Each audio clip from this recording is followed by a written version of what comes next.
नमस्कार, मी अमृता दीक्षित. आम्ही ठाणेकर वृत्तवाहिनीमध्ये आपणा सर्वांचं स्वागत. पाहूया आतापर्यंतच्या ठळक घडामोडी. डॉक्टर जितेंद्र आव्हाड यांनी माध्यमांशी संवाद साधताना भाजप आणि नरेंद्र मोदी यांच्यावर जोरदार हल्ला चढवला. 400 पारची घोषणा बॅनर्स लागले होते, पण आता फिर से एक बार मोदी सरकार असे बॅनर्स लागले आहेत. भारतात 83% लोक बेरोजगार आहे. भारताचा विकासदर 4 पेक्षा खाली जाईल तो गेला तर आपली परिस्थिती पाकिस्तान आणि श्रीलंकापेक्षा वाईट असेल. रोजगार देणाऱ्या कंपन्या गुजरातला जातात तर मराठी पोराला रोजगार मिळणार कुठून, असा सवाल देखील त्यांनी यावेळी उपस्थित केला. मी जसं नेहमी सांगतो, एकेकाळचे भारताचे बाजूचे सगळे राष्ट्र हे भारताचे मित्र होते. आज नेपाळ सारखा आपला सर्वात जवळचा मित्र आज शत्रूच्या गोटात जाऊन बसलाय. तिथनं आपण एकेकाळी सैनिक घ्यायचो. नेपाळ गुरखा रेजिमेंट नावाची रेजिमेंट होती स्वातंत्र्य काळापासून आजपर्यंत. दोघांकडेच ती रेजिमेंट आहे. एक इंग्लंडमध्ये आहे, एक भारतामध्ये आहे. इंग्लंडची रेजिमेंट आजही चालू आहे, आपली बंद होण्याच्या मार्गावर आहे. कारण का कुणी गुरखाचे अग्निवीर व्हायलाच तयार नाहीत. ते डायरेक्ट चालले चायनाच्या मिलिटरीमध्ये. आणि गुरखा रेजिमेंटचं आपलं नाव आहे. गुरखा रेजिमेंटमधला सर्वात मोठा माणूस म्हणजे फील्ड मार्शल मानेकशॉ. मानेकशॉ हे गुरखा रेजिमेंटमधनं मोठे झालेले आहेत. गुरखा रेजिमेंटला इतिहास आहे. जो मौत से नहीं डरता उसका नाम गुरखा है, असं म्हटलं जातं मिलिटरीमध्ये. सर्वात शूर, सर्वात त्यांना हक्क आणि अधिकारच आहे मिलिटरीमध्ये राहण्याचा. दुसऱ्या महायुद्धात त्यांनी कसं काय केलं, पहिल्या महायुद्धात त्यांचं कार्य सगळं वाखण्याजोगंच आहे. 71चं त्यांचं लढणं, त्यांचं 65-62 या 2 लढाईमध्ये गोरखा रेजिमेंटचं योगदान, ते जरा अभ्यास करायला पाहिजे. गेलं ना नेपाळ आपल्या हातात ना. शेतकरी, रोजगार आणि महागाई या 3 गोष्टींवरतीच लोकसभेच्या निवडणुका लढल्या जात आहेत. आणि त्या अंडरकरंटमध्ये लोकांच्या घरात घुसलेल्या आहेत. प्रत्येक घरात एक बेकार आहे. आईच्या औषधाला पैसे नाहीत, बापाच्या औषधाला पैसे नाहीत, घरात खायला अन्न नाही. आणि तुम्ही इथे म्हणजे मारामारी चालू आहे उपासमारीशी, आणि हे बोलतायत मांसाहारी का शाकाहारी. काय हे खायला द्या, 2 अन्न, 2 वेळचं अन्न मिळू द्या. शाकाहारीवरून पुढचा प्रश्न आहे की उमेदवारी जे पियुष गोयल आहेत त्यांना मासळीचा वास संशोधनाकडे रुमाल लावून त्यांना फिरवलं लागतं. आणि म्हणजे आम्ही गरीब माणसं, आम्ही सुकं मावरं खातो. आमच्याकडे मोंबील असतात, आमच्याकडे सुकट असते, आमच्याकडे जवला असतो. हे आमचं वर्षानुवर्षाचं खाणं आहे. आणि आम्हाला लाज नाही वाटत. म्हणजे मराठी माणसांच्या भागांमध्ये फिरायला सुद्धा यांना लाज वाटायला लागली.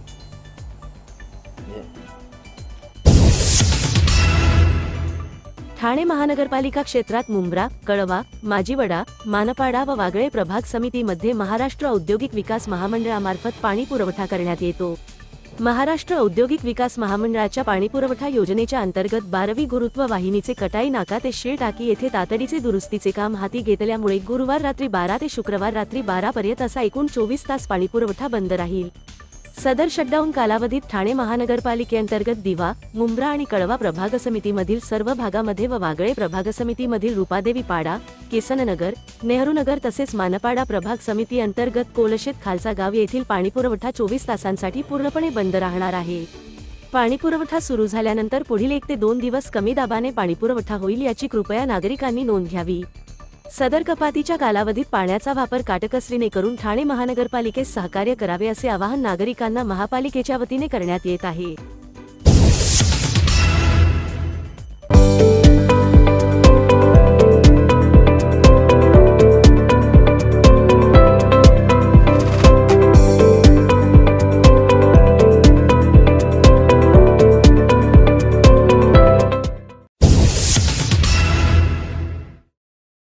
ठाणेकर मालमत्ता करदात्यांसाठी करातील व्याज माफी अभय योजना 31 डिसेंबर 2023 पर्यंत मालमत्ता करावरील 100% व्याज माफ.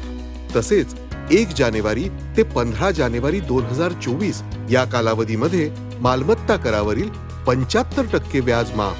त्याचप्रमाणे 16 जानेवारी ते 31 जानेवारी 2024 या कालावधीमध्ये मालमत्ता करावरील 50% व्याज माफ. तरी सदर व्याज माफीच्या अभय योजनेचा ठाणेकर करदात्यांनी लाभ घ्यावा.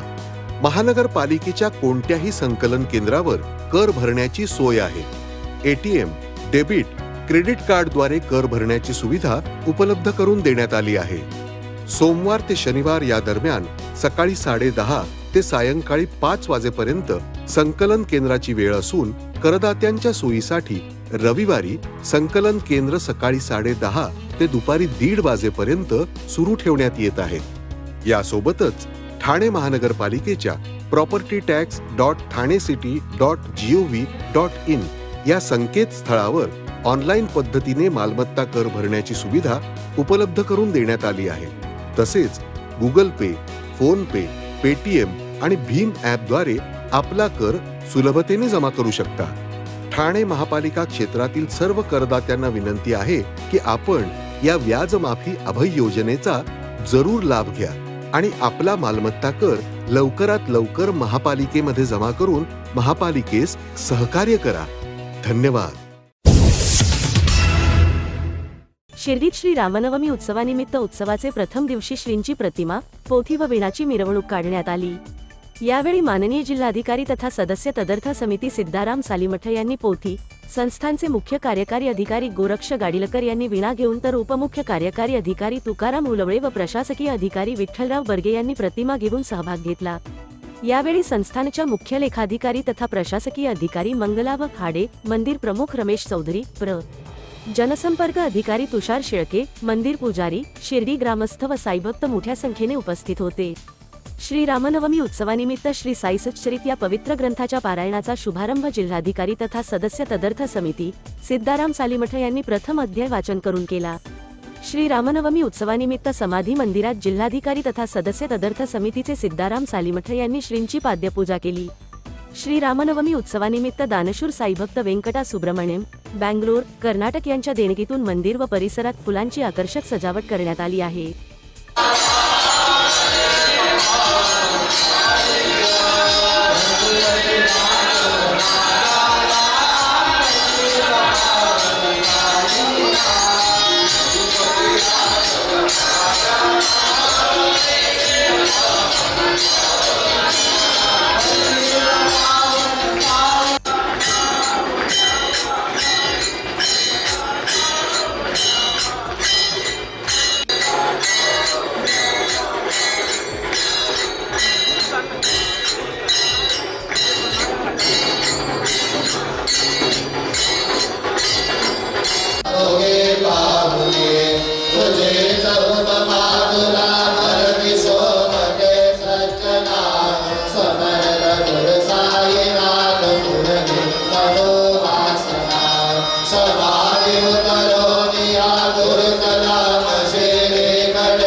रसिका हो नमस्कार.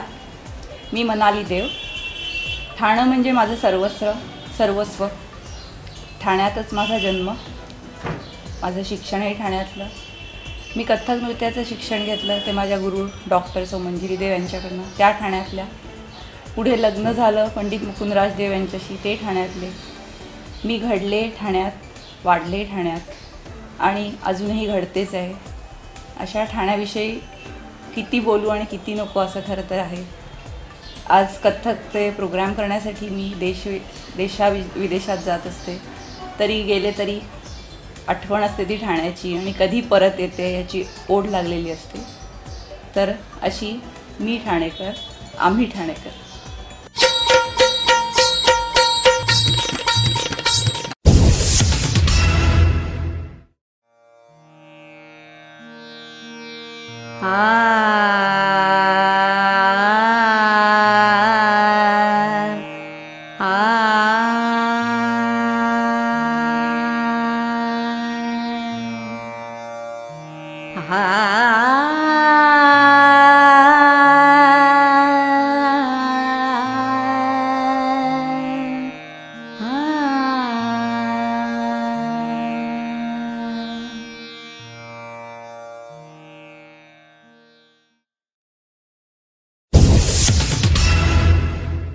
आम्ही ठाणेकर. आम्ही ठाणेकर. आम्ही ठाणेकर. आम्ही ठाणेकर. होय, ठाण्यात आम्हाला अभिमान आहे आणि होय आम्ही ठाणेकर.